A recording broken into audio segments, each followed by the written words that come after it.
Hello again, everybody, and welcome to another Motorsport Magazine podcast on yet another fantastic day in London. Every time we do a podcast, we seem to have this absolutely fantastic weather. The doors open overlooking the River Thames. Wonderful. We have one of our own with us today, and she's also building up a reputation as a broadcaster on the BBC as well, so that's all good. But we're looking forward to talking to Lee McKenzie today, yes, who's our regular contributor to our website after each Grand Prix. So she's on her way from Bahrain to Barcelona via Chelsea Wharf in London. Welcome, Lee. Thank you very much for having me back. It's always a pleasure. Good, it is for us too. Let's dive straight into what is one of the big topics of the moment, and that is the rivalry between Lewis and Nico. Who's winding who up and why and what's going on? I mean, Nico looks like a beaten man, yes, no? Yeah, it's interesting. I would hope there would be a little bit more rivalry than there actually has been this year. We could always rely on Nico on the Saturdays, and that just hasn't been the case at all this year. You know, he got a trophy. The only trophy, sadly, for him last year was the pole winner's trophy. And Lewis has beaten him hands down every Saturday and Sunday. But I thought his comments after the Chinese Grand Prix were just a little bit odd. You'd have to imagine that he absolutely believed what he said about Lewis trying to back him up into Sebastian. But when he hadn't lost that second position to Sebastian, there was no hard evidence for journalists or the general public to see. Maybe they have data which suggests otherwise. But I just thought it was a really odd thing to come out with at that time, and I don't think it did him any favours. He sounded as if he was just clutching at straws by that point. But even in Australia, he came out with on Saturday after qualifying that Lewis had qualified like a world champion, which at the time I thought, well, maybe he's trying to fire himself up, and then if he can beat this fabulous world champion, that you know, psychologically is he even stronger. But I don't quite understand. He's overthinking everything, I think. Yeah, I mean, the thing that struck me in China was, and Lewis is perfectly entitled as race leader to drive at whatever speed he likes, and if the bloke behind catches him and passes him, that's his own lookout. I mean, Nico wasn't able to do that, and kept going on about not being able to get close enough, and blah, blah, blah. Max Verstappen didn't have any problem passing people, did he? That's true. Have you seen a change in Lewis at all in the last few months? He seems just so assured at the moment, full of that confidence you'd get from winning so many races. Yeah, he's coming across as someone who, whether you see him on a celebrity chat show programme or in an interview in the paddock, he has got so much confidence. Now, whether he is just using this momentum to be even more dominating and incredible, or whether Nico's resolve has gone, I'm not quite sure. But Nico fought back in Bahrain. Nico was much stronger in Bahrain. So whether he needed to stoke up a little fire in China to sort of stoke up a fire within himself again, I don't know. But it's quite a detrimental way of working. It's something that we sometimes saw from Mark Webber, actually, when he was in the heat of a battle against Sebastian Vettel. Sometimes Mark needed to cause a little bit of mischief to get himself back on track. And I'm not quite sure if it's that sort of same way of thinking. Okay. Well, time will tell, won't it? We're only, 4 races in, are we? 4 races. 4 races in. But he looks in trouble to me, because I mean, he's got to beat him at some point in the next couple of races if he's going to stand any chance of actually doing what he did last year and taking the fight to him. It's just looking like it doesn't look like he's got it in him at the moment. But he's got to beat him. He's also got to beat Sebastian Vettel at the moment, because I thought it was really odd after the Bahrain qualifying when Nico said that he didn't see what I said about, and Sebastian, it's not just Lewis in front of you, it's Sebastian as well, and he said, yeah, I didn't see that coming. Well, why did he not see that coming? I just thought that was honest, naive, I'm not quite sure, but it was a really odd thing to say. He's amazingly honest, isn't he? Oh yeah, he's absolutely, he's really, far too honest. Yeah, too honest, absolutely. Yeah, actually, he looks like a man with something else on his mind to me. He looks very slightly distracted by something. I don't know what it is. He is about to become a father in August maybe. I mean, but Lewis is on fire, isn't he? I mean, he's on a different level. Yeah. I wonder if the sports personality win has had an influence on him at all, because he's that recognition of the public, the acceptance of the public. He never really had that fully before, and maybe he has now. I don't know if that's a factor. Maybe it's it's not. Maybe it's something to do with the Nicole situation, the Scherzinger situation. Maybe because that's all kind of out the way. Yeah. I just think if you bring a dog onto a red carpet, you're going to win an award. I know. Do you know what? Actually, at that night, because I was hosting the red carpet, the pre-1 hour show, and afterwards, Rory McIlroy's family said, "Next year we're going to turn up with a pack of hounds." I was like, he was like so absolutely sure that it was Roscoe that had won Sports Personality of the Year and not Lewis. So, but I was in Monza on Friday, and Roscoe was there toddling around as well, which was lovely. So yeah, that's the perfect relationship, I think, Lewis and his dog. For those of you who are not familiar with the BBC Sports Personality of the Year, Mr. Hamilton took his dog Roscoe to the ceremony. Good, okay. Surprises this year, Ferrari, obviously. Yeah. I mean, what have they done over the winter? Do you know exactly? I mean, there are stories that they did a lot of this work in England. They got some of the carbon fibre done in England, some of the engine management, rather than in Italy as previously. Well, I think they gave up on that car pretty early last season as well, and then were able just to purely concentrate on this year. I think James Allison's been just fantastic, and although he says that there's not much on the car this year that's actually his own work, I think he's being incredibly humble. And when I was coming back from Monza on Friday, he was coming back on the same Milan flight as well. And I think there's just a huge amount of respect for him within that team. And even at the end of last year, that just seemed an absolute disarray, and then new team bosses coming in, to the point that Sebastian, I can't imagine, was sure who on earth he'd signed for or who with. And all of a sudden, for them to, you know, they were there or thereabouts in pre-season testing, but they quite often are. And then you get to Australia, it's a grande casino, as they would say. And they were fantastic, and they've been consistent throughout. I think, as a team, the amount of work that they've done over the winter, but sort of the second half of last year and over the winter, has been incredible to turn that round. I mean, they had a lot to find. Yeah, they did. So, I mean, to come from where they were to here is I think it's a testament to Allison, really. You know, Mark Hughes has written a piece for our next issue, out this week, of course, and he talks about the Ross Brawn influence, that Allison worked with Ross Brawn for a long time. And for me, he's that kind of character who galvanises a team and gets them working in the right direction, helps each department focus, and sees the bigger picture as well. And I think, you know, he's not physically doing every job in the factory. It doesn't. That's what he's not there for. But he's there organising things and getting things working in the right way. And this is the result, I think. And the other thing, of course, is that they knew what was wrong. Well, they knew several of the things that were wrong with last year's car, but of course the regulations didn't allow them to remedy them.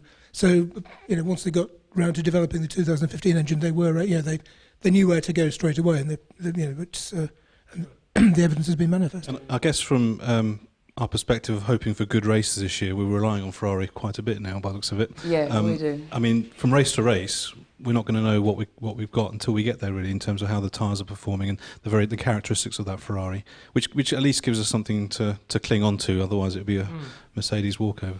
I think it's just great to see them back at the front, isn't it? Yeah. I mean, I'm a bit of a Ferrari fan, actually. I like the whole Italian thing, and they make nice cars, and you know, it's great. I think it's good for motor racing, don't you? But I think also we shouldn't underestimate the effect that Sebastian has had within the team as well. And publicly and privately, the team are saying how nice it is to have someone with that really positive attitude to be in there and galvanising people and spurring them on, as opposed to sort of making mischief in the background, which might have been happening when Fernando was there. I'm not doubting that he wanted to win with that team at all. You know, that's what he's there for. But Sebastian has a very different approach, and it's worked very well for him, because it's making him seem a better racer and answering any critics that he may have had as well. Yeah, I'm pleased to see that, because I think Seb's had a very hard time, unjustly, over the years. People haven't given him the credit that he was due, yeah. And I'm pleased to see that in this situation people are actually. I mean, why people forget how good he was in the Toro Rosso at the end of 2008, and even flashes in the end of 2007 as well. I think it's nice to see that the wider public are actually giving him some credit at last. What was he like to deal with last year, given the hard time he was having? Well, he wasn't. I have a good relationship with Sebastian, and he's fun. He's mischievous. He's flirtatious in interviews, which gets everyone into trouble. But he's clever. He knows exactly what he's doing. And last year we didn't see that at all. I did a nice sit-down piece with him at Silverstone, and he was just, I don't know, tired is the way I would describe it. And then I spoke to him for quite a while in Malaysia, and he just said that he was rarely happy last year. More often than not, because he wasn't understanding probably why Daniel was beating him. Why he couldn't suddenly get the best out of the car. So he doubted himself. There's a story that between Bahrain and Barcelona, he got in a glorified transit van and went off and went to Kerpen and went karting and just needed to sort of go karting and find himself and try and enjoy motor racing. And when I interviewed him in Silverstone last year, I found a quote, because I was doing Wimbledon as well, and I found a Roger Federer quote which went along the lines of, sometimes the media and people at home need to realise that this is a dream. Why you started as a child, you just actually want to go out and enjoy it. And even the bad times, they're not bad, are they? And I printed this quote out and I gave it to him, and he was really touched. You thought of me when you read this? And Roger Federer said this. I was like, don't take this the wrong way. It's just a piece of A4 with some words on it. But that's exactly what it was. But you need to have, and when I interviewed Lewis and Sebastian together, you need to have, as far as Lewis was saying, that sort of difficult time to really appreciate it when it comes good again. And Sebastian had 4 fantastic years. Well, Lewis had gone from 2008 to 2014 before he won a championship again, and he said he just appreciated it so much better. So maybe that's why Sebastian's better this year as well, because he hadn't had a really tough time before in Formula One. No, he hadn't. No. That was a wonderful interview you did with Vettel and Hamilton for the BBC. May I say so? Thank you very much. It was great. We were both on very good form. Great TV, and we should have much more of that. So it's not a compliment, it's a challenge. Okay, right, well, let me see who I can get. Okay, Max Verstappen. Yes. Now, not really under the category of surprise, but even so, quite an eye-opener, isn't he? It is, but I think a lot of people carry big reputations and then they come in and they might not have the tools to deliver, or they might get, unstuck in situations. And even when he doesn't finish a race, it doesn't seem to matter, because from the very first moment, he will prove himself. And I think he's just such a lovely person to deal with. He always has Jos in the background as well over his shoulder. But when I spoke to him after Malaysia, when we'd had that big delay because of the rains, and then I think he went and qualified 6th, was it? Yeah. And I asked him, sort of, how do you prepare for this? And he said, well, I watched loads of old videos of racing in the rain in Malaysia. And you think, God, you're young enough to be at school and you're treating Formula One like it's a school project. He's studying things, and and that's what he does. He comes to the races, he does the work at the races, he flies straight back home, and then he absolutely prepares. There's no distractions. He's not in that sort of category where he's going off and doing modelling shoots or chat shows or anything quite at this moment. So he can treat it as a project, and he's doing that. He's really doing the hard work, but he's just lovely to deal with, and he's incredible, isn't he? He's just incredible. But I'm delighted for him, and also for Carlos Sainz Jr., who I think's been doing a really good job on a Saturday, and Sundays. They've both been let down by the Toro Rosso, but the fact that they've got a car that's able to let them show what they can do. Okay, it's been difficult with reliability on a Sunday, but there's enough glimpses of progress and hope that they can show something special. I think Sainz, I think it's been very impressive, because who would really want to be Carlos Sainz this year, coming into that team with Max Verstappen, the reputation he's got and all the rest of it? He's done really well, actually, to deal with it. But in some ways, he's got nothing to lose, because if he out-qualifies or beats Max, then surely his star is shining brighter. I think there was that time where we thought that Daniel Ricciardo and Jean-Eric Vergne, that was a big inter-team battle to get to Red Bull, and they were sort of slogging it out to show how good they were.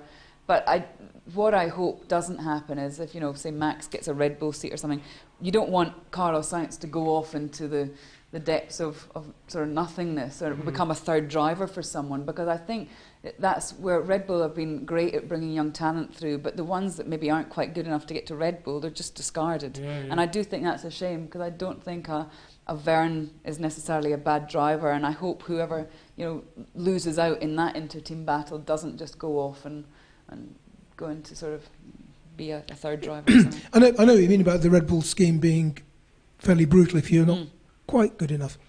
But They do. I mean, with the case like say Buemi and Alguersuari, I mean, between them, they had done 100 Grand Prix between them by the time they were a collective age of 44. So they'd been given a fantastic opportunity. They had to that. But I mean, you are right. They are only accepting the creme de la creme.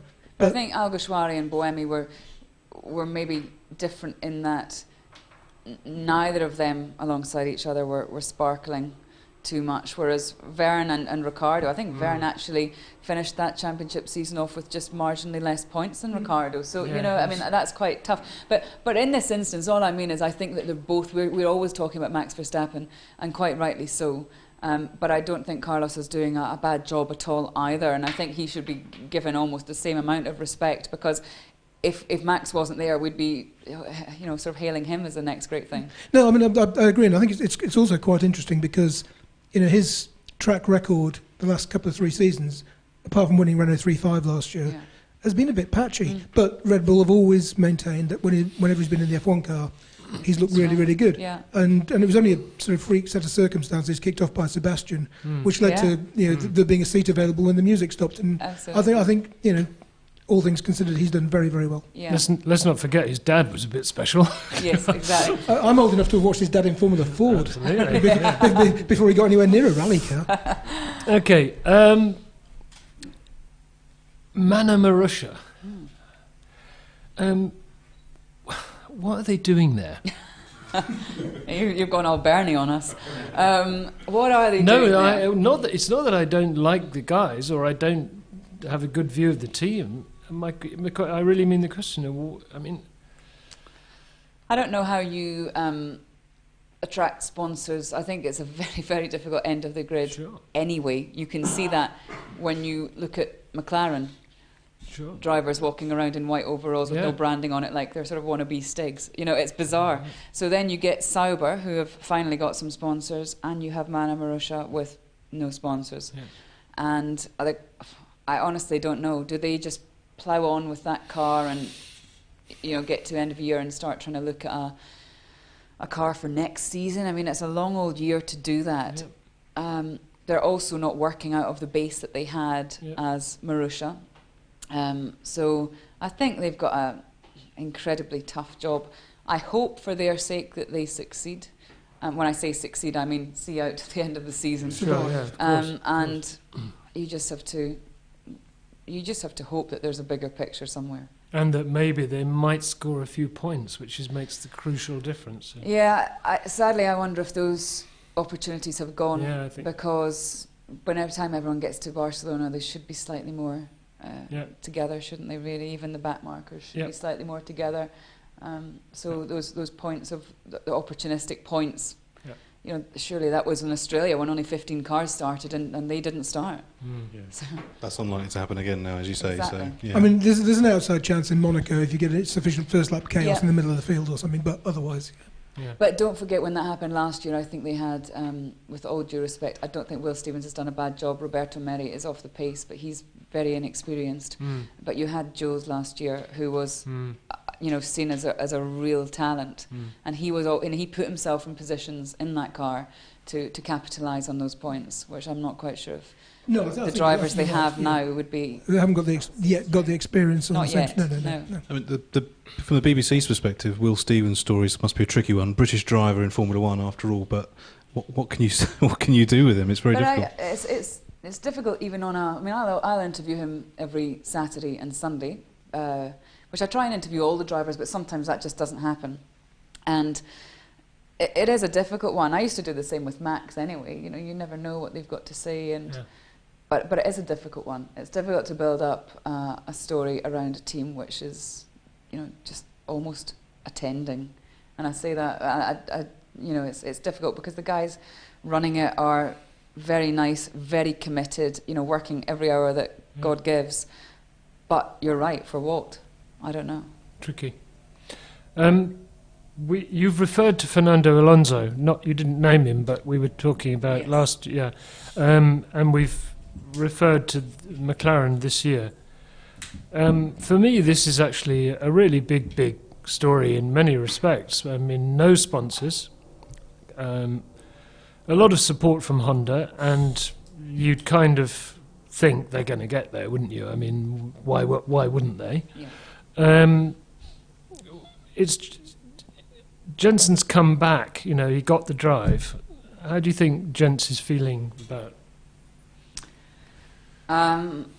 It's not what he'd hoped for, is it? Really? No. I mean, I think that promise of McLaren-Honda together again was fantastic. And they didn't just announce it, you know, on the last day in Abu Dhabi. They've had, months, a couple of years to think about this. Yeah.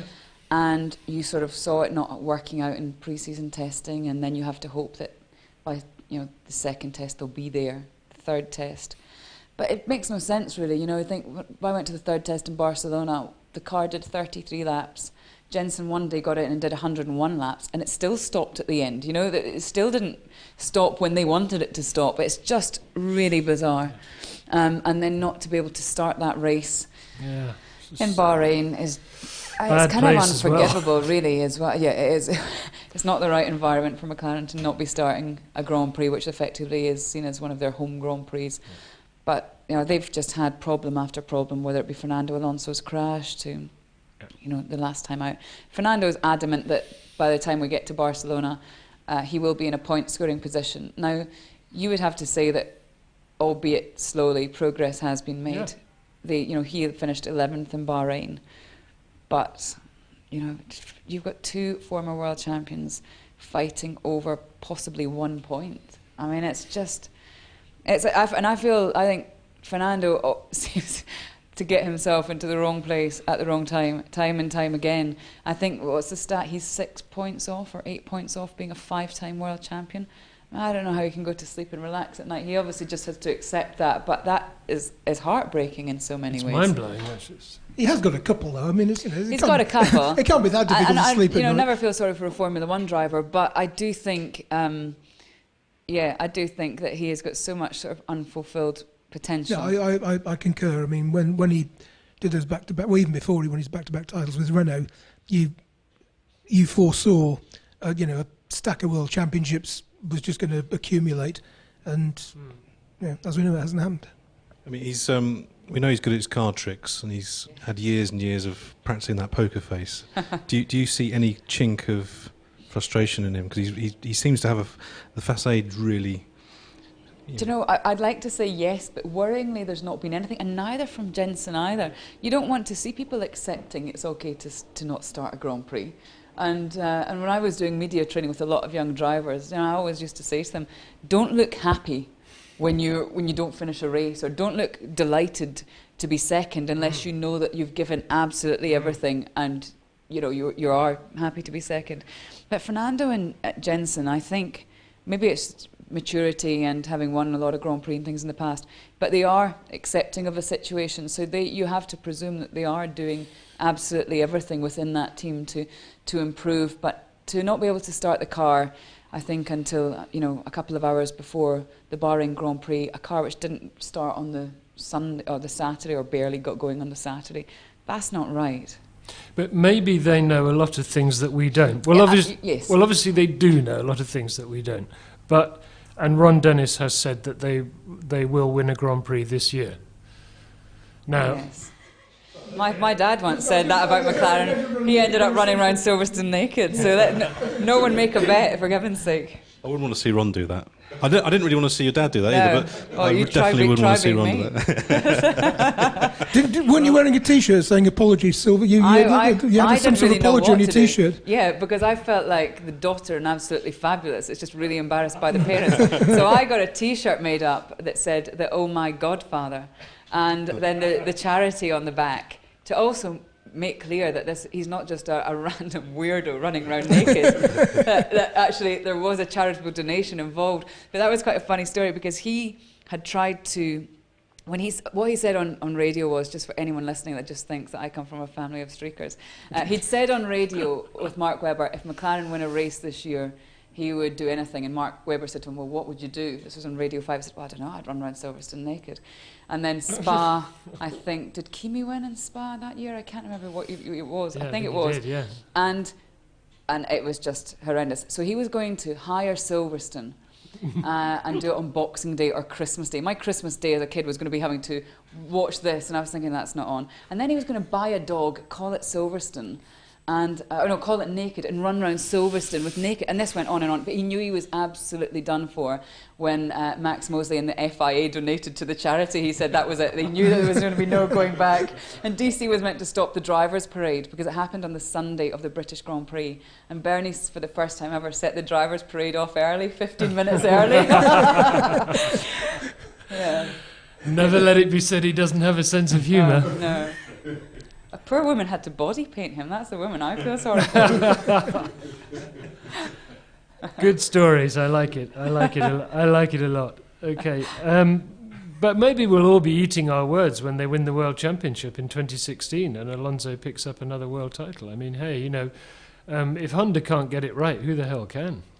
Yeah, exactly. And I think that Fernando has been out I think Fernando and Jensen have been out to Japan to see Honda, and Honda haven't been shying away from the problem. They're present and putting themselves up for interviews and things. And, Japanese companies, this is the most embarrassing thing for a Japanese company. Not even to be not able to qualify, but to not start a Grand Prix is just...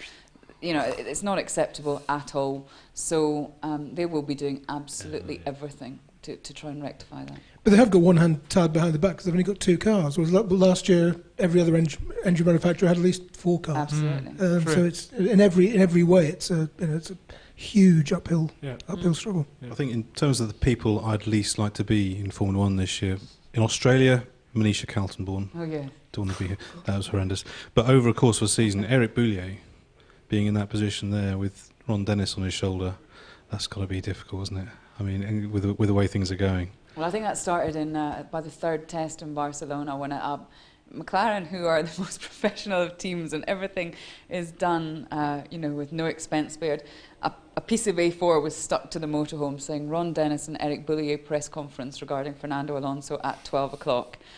And it wasn't until afterwards, and it wasn't a successful press conference, to put it mildly. And then we realised that Eric Boulier hadn't been there. And we were like, do you think I think Ron's locked him in the office or something? Because Ron wanted to commandeer the whole thing himself. So there was no sign of Eric, which Eric probably didn't mind by the end of that at all. He was probably delighted not to have been involved in that. But even by that point, it was meant to be the 2 of them, and Ron had said, no, actually, I'm going to take this one on myself. Yeah. I think the one positive thing this year from McLaren is that Jensen's radio comments have been comedy gold. I mean, he could get his own Radio 4 series on a Monday evening at 6:30. I mean, with Kimi as a guest. That has been what I mean. I've just about his attitude during races. I'm catching another car. That kind of. It's just been great. It is lovely. Yeah. It's how a kid would think, isn't it? It's a sort of observations of a child. Oh my goodness, there's another car. Okay, let's talk a little bit about the BBC. For obvious reasons, Lee McKenzie. I've never had a fracas. Is that what you're going to ask? There's still time. Not yet. Not yet. Where's my steak? You must have punched Eddie Jordan at some point, surely. Yeah, actually, that's true. Yeah. What are the odds on you for the job then? That's the question. But I did see a list and I was in it and I was very excited. I thought, this is great, I'm going to screen grab this. And then I saw that Nigel Farage had a better chance. And I thought, oh no, that's actually quite humiliating. So probably not as good as I'd hope. Okay, well, Top Gear fans, what do you think? Lee McKenzie for the job? I'd like her to stay on Formula One, actually. But anyway, there we go. Within the BBC, what's the talk about what needs to be done to Formula One? Because obviously it's very, it's important to a broadcaster. They don't want plummeting viewing figures. And anyway, how much, we wonder, does the audience actually care about all the technology and about, do we go to Monza, don't we go to Monza, is there a German Grand Prix? Well, let's start with the viewing figures. Well, our viewing figures are unusual globally in that they're going up. Race on race, we're still getting more than we got last year, which is fantastic. And even for our highlights races, we get really good viewing figures, which in some ways you don't want, because you want the viewing figures to always be high for the live races. But then I think the more races you have in a season, the more time, the less time fans have to devote to you know, a free practice 1, 2, 3, a qualifying. I mean, you've got to have a pretty understanding partner to suddenly hand over, like, you know, 15 hours on a weekend, and quite 20 times a year or something like that. And quite a bit of free time. So our viewing figures actually are really strong, which is great, you know. But it's not like that around the world, and it doesn't seem it's. You know, we talk about the Lewis factor and things. It doesn't seem to really matter. They were strong when Sebastian was winning races. But the fact that they have gone up this year, you would think that, you know, Lewis is a slight, gives people a slight interest. But then no one wants to see someone dominating a championship. So what happens by the time you get to long summer days and, you know, people want to sit down and watch the Hungarian Grand Prix to watch Lewis win again? Maybe not. So much of it depends on other sporting occasions, sunny days, and that's what stage you're at in the championship. Sorry, I was just going to say, you know, obviously our audience is slightly smaller, but obviously with motorsport it's a specialist audience who, you know, the die-hard enthusiasts, and there's a level of disenchantment that we've been expressed to us on our website and in letters to the magazine. Are you getting any sort of feedback from the fans? You tend to get that mostly on social media, really. I mean, I do think that Australia was dire. I don't know if there was any redeeming factor over that weekend, apart from the fact that everyone got back home safely. It was dire from the Thursday, with the whole Sauber situation. Just, you know, you don't want to start off a season in that way, talking about negatives, and then 15 cars starting the Grand Prix was just embarrassing. And the reaction after that, I was quite shocked. You know, you go on thinking, okay, let's just have a look. And even after I'd written my column, people were saying, you know, how can you... I hadn't said it was a good weekend by any stretch of the imagination, but I think it's also very difficult. You don't want to protect the sport in which you work, but you certainly don't want to bring it down and say, you know, I've never seen such a terrible... You know, it's difficult. I think year on year people seem to think that they're watching a bad sport. I remember, I think, was it a few years ago, we had 7 winners of the first 7 Grand Prix. 2012, yeah. And people were still moaning that it was boring. After the Spanish Grand Prix, I walked back to my hotel and there was a punter in there who accosted me. It's in my media pass. And he said, that's all false. Yeah. And I said, what's false? He said, well, you shouldn't have 7 different winners in 7 races. It's not possible. You know, Michael Schumacher should win them all, or what, you know. And he just thought, oh, hang on a second. We're going to the races not knowing what's happening. It was because of the Jelly Pirelli tyres we had at the time, which was putting certain cars into certain windows at certain times, and it was all very varied. But they were doing what they were asked to do in fairness to them. Absolutely. But as you say, you think, well, hang on a second, you've come to Spain to watch the race, you think maybe a Ferrari or a Red Bull's going to win it, and Pastor Maldonado, who normally crashes at every opportunity, has resisted fantastic pressure from Fernando Alonso and has conjured a wonderful victory, and then you've got the Williams pit fire afterwards and all sorts of other dramas, and he was unhappy about it, thought the whole thing was false, and then started moaning about a problem with the Porsche Super Cup race being cancelled because of wheel rims. What was all that about? It was just most bizarre. I do find it interesting when people always say that, you know, F1 at this time is dull, and I do have a certain amount of sympathy for that. You know, when you have races like Australia, not good. China wasn't a classic by any stretch of the imagination. I quite like to find out what days people are looking back to, because I think a lot of that is actually age relevant. You know, if you're thinking back to the 60s, if you're old enough to remember that, if you're thinking back to you know, I was with Sterling Moss on Friday. His stories of 1955 are some of the best you've ever heard, but most people can't remember back to those days. So I think a lot of it is dependent on which era you come from and what you like. I'm not defending it necessarily this year. I think we've had a couple of really poor races, but it's that same thing. You know, we had to thank Mercedes last year for letting Nico and Lewis race. Otherwise, that would have been a desperately boring season. As it happened, it was a pretty exciting season. But if they had justifiably said, you know what, let's have a number 1 driver, that could have been one of the most boring seasons we've ever had. Yeah. It comes and goes, doesn't it? It does come on, and if go. you look back over I mean, I love it all, actually. You know, you get the odd boring race. Yeah, absolutely. But I do think when you mention losing... Monza or certainly Germany, that does leave a really bad taste in my mouth, because these are the circuits that that attract proper great racing. You don't have runoff that you can go, for 25 kilometres towards Shanghai before you actually touch a wall or something. These are the fantastic old classic tracks that bring out the best in the drivers. Because even if you're not for the drivers who aren't necessarily F1 historians, they've all seen some of the great races around Monza or Spa. Germany as well, I don't understand how they could not make that work. If you can't make it work with the German 4-time world champion. And you've got Mercedes winning Mercedes as well. And you can sell out 12 times a weekend in DTM. Yeah. That's and the something doesn't thing. make that sense doesn't here. Make sense. No. And Sebastian Vettel in a Ferrari, of all things. Absolutely. I mean, maybe in a Red Bull there was a bit of cynicism about the marketing, but Vettel in a Ferrari, that should flog tickets. Maybe you could ask Bernie these questions that we're putting to you in Barcelona. Eddie Jordan did try. I think as well as in the past maybe, and Eddie put it to him, and quite rightly so, things that happened in the past and Bernie might have rescued them, so why not now? But also Mercedes as an international global company, especially in Germany, the rules are so tight on, Mercedes can't suddenly hand over £5 million to bail out the German Grand Prix. I mean, that's not within the good of the nation. So Bernie could hand over 100 million to bail himself out. Yes, exactly.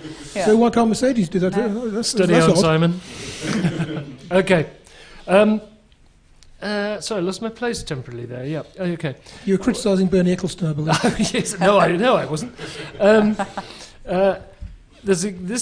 We've got quite a lot of questions from our listeners and our readers. I mean, a popular woman you are. This one comes from Muddly Talker F1, and I'm wondering if this is Murray Walker. On Twitter? But he wouldn't call himself Muddly Talker, would he? No. I'm not sure if Murray is acquainted with Twitter. I handed him an iPad once to do an interview with Lewis and Jensen, and it was utter chaos. It didn't work. It just didn't work. Okay, well, Murray, if you do listen to our... I'd love it if it was, but I'm not sure if I've ever heard simply 140 characters from Murray. Murray, you've got Lee's number anyway. The question is, if you could be Bernie for the day, what 3 rule changes would you bring in to improve the show? This comes from, I said so, Muddly Talk. Yeah. Well, rule changes, I'm not sure it would be a rule change, but I do miss the noise of the cars. Yeah. When I was a little girl and starting to go motor racing, for some reason I was always taken to Manicourt because you couldn't get up to any mischief there, so basically my father could just leave me for like days on end. And I do remember when they were starting up the cars, this is mid-90s, you would feel it under your feet, your whole body, and that's the thing that I remembered more than anything. It was that, am I 12-year-old and having a heart attack? Oh no, they've just fired up a car. It was your whole body was shaking. And I don't think what we have is bad.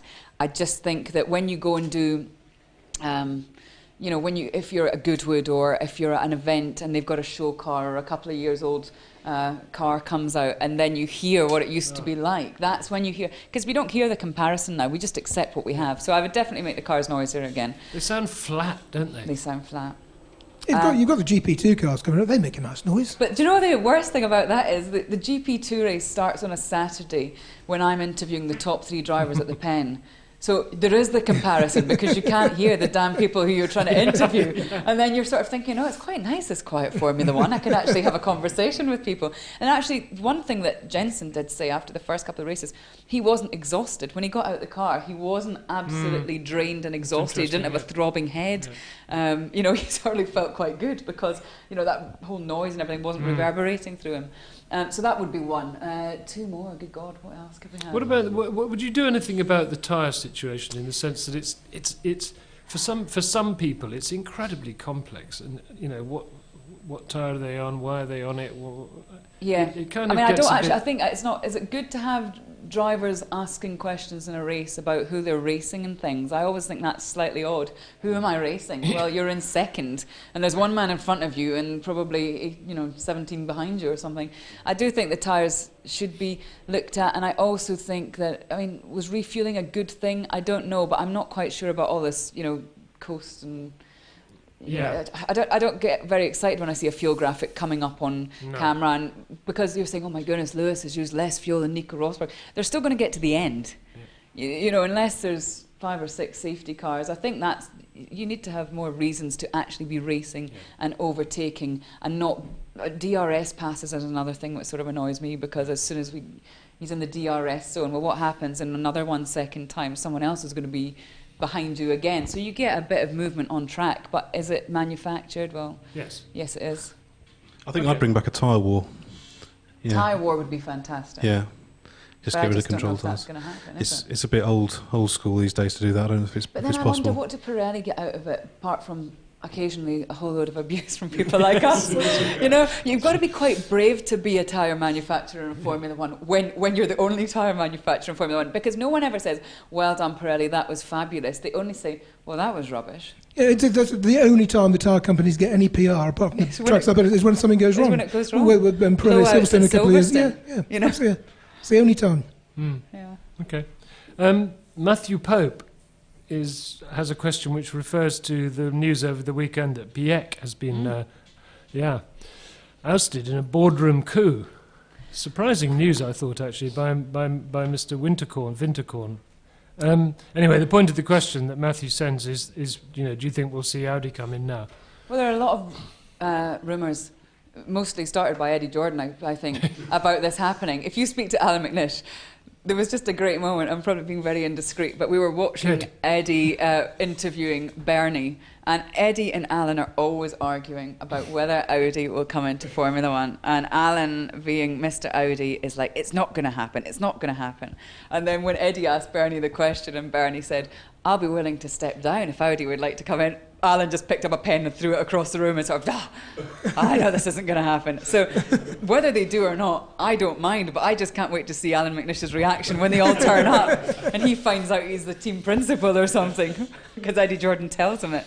Or the ambassador. You'd have to think that it is an option, and the group have got Stefano Domenicali, haven't they?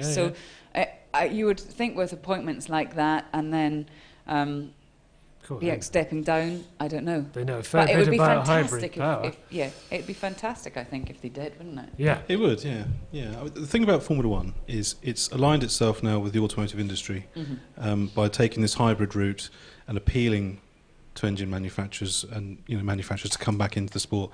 That's why Honda are in there, and that's why VW are closer now than they've ever been to saying yes to it, because suddenly it's relevant to them. But what it's ended up with is a sport that with cars that make no noise. So if they want to go back towards a Formula One that doesn't really relate to anything but just exists in its own bubble, which is what it was always like for, since the beginning, it could go back down that route, and we'd end up with private teams with specialist engines built by racing companies, but you wouldn't have the money coming in from the car manufacturers. Which way is better? I think the latter has its attractions, actually. It does have its attractions, but it's a completely different mindset, and the sport wouldn't be churning through the cash that it churns through now, and that's quite a hard habit to break. Well, as you know, you're dispatching me to speak to Mr. Max Mosley this afternoon. I am. Gulp. Yes. So perhaps I'll ask him. Well, he could refound March, couldn't he? He could. He could. Yeah. Why would he want to do that? Well, for the new Formula One. Oh, I see. For the new Formula One that Damien's just suggested. Excuse us. The Lisa. new old Formula One. Okay, back to Lee McKenzie. Ivor Bourne wants to know, Lee, whether you think women have the right mindset to compete at the highest level in motorsport. Well, you would have to say yes. Otherwise I'll become the most hated woman within women that there's ever been. But, I mean, why not? And Jensen always says, when someone's asked these questions, there's always people that get asked there, Jensen always says, this isn't physical anymore, so if they're good enough to get there, they can get there. He says it's not physical anymore. He says it's not as a woman isn't going to be disadvantaged driving a Formula One car, because with power steering and stuff, a lot of the physical effort that might have been a differentiator in the past is not there. It is not there. Yeah. So you would have to say, in that case, if there are actually no restrictions, then why not? Yeah. But I am a great believer in women should only. But it doesn't matter what. I'm not a fan of what I always call the token bird situation, whether it be drivers, whether it be journalists, whether it be people on camera, or in any walk of life. And the same obviously applies to men, but obviously it's normally women that this happens to. People should be there on merit, otherwise you end up doing a huge disservice to the people who are trying. Yeah. No, I agree completely. And I have to say, when Bernie suggested, flippantly or otherwise, a few weeks ago, about a women's Formula One World Championship, one of the great things that should appeal, I think, in sport about motor racing, as in equestrian events, is they're two of the few arenas where men and women can compete on an even footing. Yeah. I mean, you see plenty of it in horse racing, flat racing, steeplechasing, 3-day eventing, whatever. Yeah. We don't see as much of it as logically we perhaps should in motor racing. But I mean, you look back to Michelle Mouton in the early 80s in the World Rally Championship. There's nothing that stopped her winning World Championship rally. She was great. Davina Galitza, she was a hell of a skier and a hell of a driver. Yeah. She was good. I mean, Desiree Wilson was the one at that period who I think. I mean, she won World Championship sports car races. She won she was very, very good. I mean, but at the moment, the woman racer who is probably best equipped is Simona Di Silvestro, who's running. Well, she's not racing. She wasn't racing at the weekend, but earlier in the season she had a fourth in the IndyCar series, and she's had podiums in the past. She has got something about her, and I'd love to see her get a crack. I don't think the same about Carmen Yorda, who's 3 seasons being 4 seconds off the pace in GP3 doesn't really merit. And I feel that I don't know, that's a difficult one, isn't it? Because she's obviously been offered that opportunity, and who in their right mind, male or female, would say no to that? But the level of abuse that she has received, because she was qualifying at the back of the grid in GP3 for 3 seasons. She then got out her car, and Dean Stoneman put the same car in pole position the very next week. So, I don't think people are knocking her unjustly. I think there is a reason, and that would be male or female. She shouldn't be there, as it were. But you can't criticise her for taking an opportunity that Lotus have presented to her. No. And I think, and that's the difficult one. Why would Lotus offer that job? No, Lotus deserve. They are the ones that, in my eyes, deserve the abuse. I agree completely. I agree. I'm just saying that she doesn't. No, absolutely. It's the same disservice you were talking about before. Absolutely, no, I do and get that. And the fault is Lotus's, not Carmen Yorda's. But it's a good point about Simona. But she drove the Sauber a couple of times last year, but nothing really ever came of that. No, it all fell apart. But then they were a team with 8 drivers. Well, so why would I think it was 9 drivers in there. But anyway, but it's a shame. And there are 1 or 2. I mean, Tatjana Calderon's doing European F3 and is sort of in the midfield. Bijtske Visser, a young Dutch girl who was dropped from the Red Bull program, but has been given a chance in Renault 3.5 this year. She went okay at the opening round in Aragon. Sort of was around top 10 qualifying times. I had no idea you knew so many women, Simon. I think it's racing drivers, irrespective of gender, whether they've got 2 heads, whatever. They're just racing drivers. Okay. Actually, there's another woman question here. I don't really like these, actually. But anyway, this one comes from... Well, I just think it's all a bit, I agree with you, Rob. I know what you're saying. Anyway, thanks for sending in your questions. Don't listen to Rob. I mean, thank you, Ian Miles, for the question. But Rob doesn't like it. I just had a quick but lesson. Must try harder. Quick lesson in manners from Lee McKenzie. I used to get them from your father as well, actually. He used to say to me, "You can't ask that." Watch me, Bob. Okay. Anyway, Ian Miles wants to know, how does Lee McKenzie find being one of the few women in the paddock? But aren't there lots of women in the paddock? Yeah, there are actually quite a lot. And then I always say something along the lines of, well, I hope it doesn't really matter. I mean, some drivers, respond better to sort of women than others. But I have been bothering these people since the days of, in some cases, F3000, certainly GP2. I've bothered some in A1GP, some in DTM. So I actually think that they just think, oh God, is she still here with that bloody microphone? They don't even say, oh, there's Lee. Or, they do notice it sometimes, because I always shove on trainers. I'm always sprinting around. Jeans sometimes are pretty top. I don't, wear dresses or anything in the pit lane. So when you do meet them out for dinner, they're like, oh, it's like, oh my God, you're a girl. So which I should take as a compliment, but sometimes you just think, oh, for heaven's sake, It's like newscasters have legs. Exactly. It's along those lines. But yeah, I have I have known them, most of them, since before Sure. Formula One, apart from these terrifying people that have been born in the 90s, like Max Verstappen and things. That can't be right, can it? You know, you couldn't have known these people before you started Formula One because you would have been at their christening. The most terrifying thing about Max is that his dad is 12 years younger than I am. And I was just think, how is that possible? Yeah, I have similar Lot feelings. younger- yeah. Even more so, I'd have thought. Look. Yes, thank you very much. Let's come back to 2015 Grand Prix racing, and we've had the news that Williams has posted a loss. We hear of 34 odd million pounds. Does that surprise you, in the sense that, you know, if they can't make money, how on earth are the smaller teams supposed to survive? Yeah, but they're a team who actually turned things around massively in the last few Yeah. years, so I'm not quite sure how much they've had to put out to be able to bring back. Was that also including, was that Grand Prix, or was that including everything Well, that they do? Because they've got so many other different things I know, going on. that's I don't know. Exactly. But I don't think it's easy for any team in term, you know, to try and make money. Which teams in Formula One actually make money? Well, of course, Williams, Ferrari. as you just inferred, has many companies under one Yeah, I roof. think they have Grand Prix Holdings, which is Yeah. bits for Formula E and things for Jaguar and all sorts. And the advanced engineering company is very, very successful, Yeah. isn't it? I mean, it's a Yes, brilliant, exactly. brilliant new technology company. So I don't know the detail. I hope I'm not doing Williams. But I wonder, but you know, they have had to turn things around massively. They've brought a lot of new personnel in who don't come cheap. So I wonder how much they put out to be able to get back. I'm not acquainted with these huge amounts of money, so for me it's all a bit, it's strange, isn't it?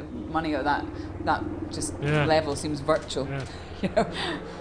Yeah, no, exactly. Yeah. Yeah, I'm upset if I lose £25, let alone, you know, £1 million. So I've heard. Yeah, Scottishly. On the subject of Williams, just back to sort of performance, what's the what mood have you gauged of the team this year, given that last year they were so close to winning a race, and this year, you know, they're taking a step back, really? And not just a race, the last race of last year, to have two drivers on a podium and then to turn up. And Australia was tough, not to have Valtteri racing, I think, was difficult. I think he's been performing really well since he's come back. But so is Massa. He seems to have stepped up again. Yeah. But yeah, they're definitely frustrated. They need to be doing an awful lot of work as we sit here and chat to try and close that gap down to Ferrari, and they need to use these brakes. But you know, Ferrari will be doing exactly the same. I'm not quite sure where they've lost it in comparison to where Ferrari's gained it, but hopefully they'll be back at circuits like Barcelona, where they've gone well in the past. Austria, they go well. So It's funny, though, that we're talking about Williams with a kind of a negative slant. I mean, 2011 or something, if you'd seen that Williams was the third best team on the grid, everyone would have been going, wow! Exactly. But it's all just relative to the fantastic year they had last year, that's all. 2013, I think they had, what was it, their toughest year that they'd had Yeah, before. yes, yeah. You know, so the fact that they had that incredible turnaround, but people have short memories, don't they? Now they've tasted that champagne, they want it all the time, and I suppose we should be happy that they're able to mix it up and maybe get in the way of a Mercedes or two. Yeah, I mean, even though they've gone a little bit back, things are a lot better, Yes, generally, absolutely. than they have been for quite some time. How far ahead do you think Mercedes actually are? I mean, are they cruising a bit, or because if they're not, they haven't got. I mean, within a few races, hopefully, they're not running away with it, or are they? Do you think? Well, there were signs. You can't say glimmers of hope when two people have brake-by-wire problems in Bahrain, but you have to think of it like that. That, you know, the times where it didn't go overly well for Mercedes last year were either because their drivers were sort of getting in the way of each other, and it still worked out well for one of them normally, or they had a problem like in Canada that affected both cars at the same time. Yeah. And there was a little glimmer of that in Bahrain, wasn't there, that when all of a sudden that both cars got exactly the same problem at exactly the same time. So I don't know. I mean, they even when they don't finish free practice 1 and 2 on a Friday because they're trying something different, and they finish in 15th and 16th like they did in Bahrain, they still blast him. You know, Lewis is still getting the car and being 4 tenths ahead of Sebastian on a Saturday afternoon. I don't think they're in trouble. I mean, there have been a couple of times in the races when Lewis has been tooling around at such and such a pace, and then just every so often if Nico gets called in first or whatever because to cover Sebastian, and then Lewis just puts his foot, and suddenly there's another half second just materialises just Absolutely. like that. That's why I was So I mean, Whether you could do a whole race at that kind of sustained pace, I don't know. But Yeah. I think Without running out of fuel. Yeah, but I think they still have something in the tank, I'm sure. Yeah, I think so. I think Lewis certainly does. Okay. Speaking as somebody who does not have a dish attached to the side of my house, I would like to know about Formula One on the BBC. How safe is Formula One on the BBC, do you think? Are we going to be able to go on watching it? And if not, what? Well, that's a very optimistic question that I might know the answer, because I didn't know, and nobody did, that we'd lost the rights until we'd lost the rights to have every race live. So I remember coming down for breakfast in Hungary and whatever race, whatever year that was that 2011? I can't remember. Yeah. And seeing my boss sort of standing behind a yucca plant, and I thought, oh, he's not meant to be here. And that's when we were told. And then we just had to go into the track and get on with their work. So these things we tend to find out when everybody else finds out, or with half an hour's notice. I would absolutely hope that the BBC One say they're totally committed to Formula One. The viewing figures that they get, can be 5 million for a highlights race in Bahrain or something like that, which is incredible. It is. And Abu Dhabi, I think we had was it 8.9 or 9.8 million people to watch Lewis Hamilton. You don't get programmes bringing in things like that anymore. It's not like when 12 million people used to watch Coronation Street or something. So you'd have to hope that if viewing figures do matter to the corporation, that they would stick with us. Yeah. Because week in, week out, we can get... The fact they're showing... When we're live, I present Free Practice 1, 2 and 3 on BBC 2. Yeah. And we will get more for Free Practice 3 on a Saturday morning when we're live than Sky will get for their race coverage. Now, that's just, that's nothing detrimental about Sky's coverage. That's just what the BBC does. Yeah, sure. So, but the fact, I mean, this might be some people that have forgotten to turn the television off after watching, Escape to the Country for the 100th time or something. I don't think so. But people do watch us, and the fact that they're committed enough to put on Free Practice 1, 2 and 3, and now we've got a programme called, I think it's called Grand Prix Rewind, it is where Murray Walker looks back at different races with Susie Perry, and that's lovely. So they're actually putting more Grand Prix racing on terrestrial television, which is lovely. So you'd have to think that they are committed, and personally I can only hope that they are. And Course to 7 in the middle of the world news as well. I like it. It's all good. Yeah, and Inside F1 is a programme I do every Friday and Saturday night from a racetrack, and that goes out on the BBC News channel within their sports day, and football and everything maybe gets 5 minutes, and we get to do 10 minutes from a track with a Toto Wolff or a Nico Rosberg or a Max Verstappen or anyone who has the misfortune to walk past me when I'm on air. I'll grab, and it's and that's lovely, and because you see it from a different perspective. It's good. It's good. One of the interesting things about the BBC, a friend of mine who works there told me this, that even in this day and age where access to channels is so easy, if you haven't got Sky Dish, you've got free view boxes and what have you, the power of BBC One is still significant. You still get, for the same programme shown on BBC One or BBC Two, you always get a bigger viewership on Yeah, absolutely. On one. I mean, I remember when the Great British Bake Off went from BBC Two to BBC One, that was seen as its crowning moment. BBC Two is a little bit edgy and cool. You sort of, you're the sort of... not the most popular kid at school, but you're quite cool. You're sort of the indie person, whereas BBC One, you're out there for everyone, and it gets a huge inherited audience as well. Amazing. Which is bizarre, isn't it? Just one flick of a button. I know. But I think that will become less important. People now watch online, and they stream things, and they've got apps on to be able to sort of enhance their overall viewing experience, which, I don't know. I'm not really one of those people. No, not mine. Well, most of us have still only got two eyes, so it's absolutely. I do find it odd that people have got a stack of iPads and seem to be watching 15 different things at once. Of course, we have a global audience for this show, for the Motorsport Magazine podcast.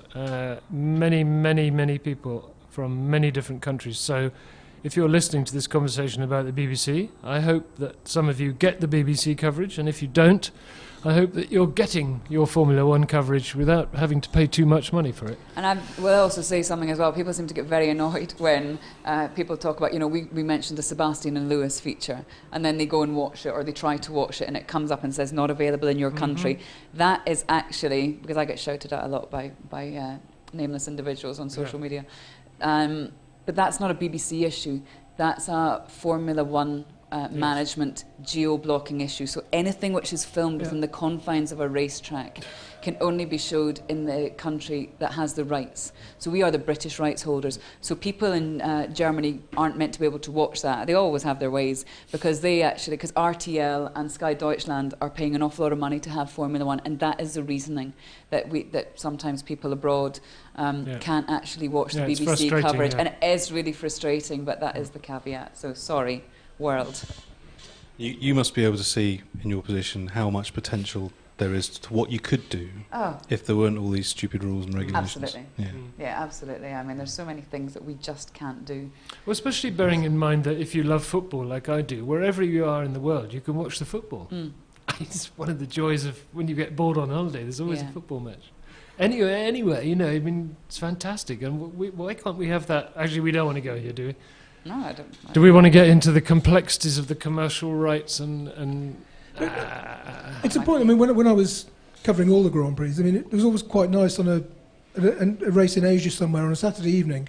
You could just sit down with a glass of wine and watch Premiership football in Singapore or Malaysia without having to pay for it. Whereas back home, I would have to pay for it. But the other thing, it's a funny one, because last year, I've never experienced this because I'm normally at the races and having a lovely time.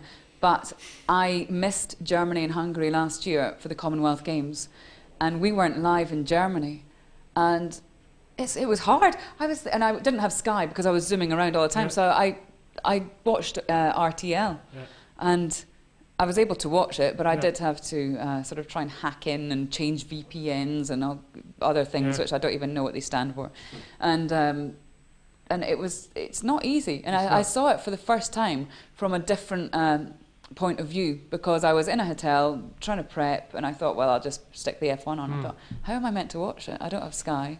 BBC aren't live. It's not easy. So I do have sympathies for people. I watched Jenson Button win the World Championship on RTL in a hotel. Did you? With German commentary, obviously. Yeah. But I got the gist. Yeah. He won. Just in case you didn't realise that translation, he actually won. It was 2009, wasn't it? Was it? Ah, yes. Okay. Let's finish on one final question, and it's completely inevitable, this question, but I think it'd be fun to hear your answer. And it comes from Colin Keenan, and he wants to know, Lee McKenzie, who, in your opinion, is the out-and-out fastest driver in Grand Prix racing, and who is your personal favourite? You would have to say, at the moment, Lewis Hamilton is out-and-out fastest driver. Would Fernando Alonso be the out-and-out fastest driver if he was in that car? I don't know. I think he is an incredible talent, and it does frustrate me that we haven't been able to see him hopefully do what he was meant to do, but maybe, did he have a Ferrari? We will. But we will. Favourites is always a difficult one, because I'm not really allowed favourites. I would have to say, really, Sebastian, Jenson. I mean, I have no problem at all with Lewis. I get on really well with Lewis, and we have some lovely interviews. But Lewis, quite rightly so, has to just protect himself from media intrusion, so he can be sometimes a little bit distant. But where Lewis is really strong is when he sits down with a Sebastian or a Sterling Moss, like we did last week, and then he's like when he's with someone like Sterling, he's like a little boy again, you know. So I think I'm lucky in that I have good relationships with all the drivers. Kimi is a difficult nut to crack, let's say, and yeah. He's a difficult person to even get a mic to interview. He's very talkative in the car, but he's... Yeah, exactly. But so we don't always get the opportunity to interview him because he'll literally come in, do the Finnish journalists and sprint out. So, but in terms of looking forward to listening to people, and the same with Fernando, actually. I like speaking to him because he can say things that he's just definitely not meant to say. Yeah. You know, he loves nothing more than having that sort of twinkle in his eye and completely blowing whichever team he's driving for at the time out the water, and then just leaving the press officers flustered in the background to pick up the pieces. So, but maybe the people that I've mentioned come with experience. You know, they know how to play the game as much as anyone. So, but certainly, you know, Sebastian Jensen would probably be the two that I look forward to sitting down with. We had a letter recently, which is, I think it was in one of the recent issues of the magazine, from someone saying that how can these guys be interesting people when all they've done, someone like Max Verstappen, all he's done, he's 17 years old, he's not lived, and all he's done is live racing. He hasn't got any sense of perspective. But I think it's a bit harsh on these guys. I think in a different era, they'd be just as interesting as the drivers in the past. It's more the confining nature of the sport these days, isn't it, rather than the actual characters? Yeah, I mean, that is an interesting point, though, because I do maybe think that that's how people saw Lewis and Max. They were sort of kind of hothoused to be Formula One drivers. And it's only recently, I think, that Lewis has been confident enough to show a little bit more of the person he is, and he's getting an awful lot more life experiences, so he doesn't shy away from the fact that he bought Prince's guitar for a ludicrous amount of money or something. You know, that's just who he is, and that's fine, and you either like it or you don't. And I really like that about Lewis at the moment. He's true to himself. He's so true to himself, more so than we've seen before. But that's where somebody like Mark Webber was fantastic, because he'd walk past me and be like, God, Scotland were utter rubbish in the rugby again, weren't they? Hi, morning, Mark. Thanks for that. But he actually there's not many drivers who have interests outside of Formula One. And they're the people that become much more rounded. I mean, there is more to life than just beeping in and beeping out of a paddock Thursday to Sunday. But I think as I sort of said by the drivers I named, you only get that maybe through age and a bit of experience. I'm not so sure with Seb, though, because I remember I first interviewed him when it was probably when he was a BMW reserve in 2007, wasn't it? And I arranged an interview with him, and because he was easy to get hold of. And we said that, and within 10 minutes of meeting him, we were chatting about Beatles vinyl and stuff. He's always been really good that way. I just thought, what an interesting kid, because he'd got so many odd experiences, which are just, well, not odd, but I mean odd for a young racing driver. Yeah.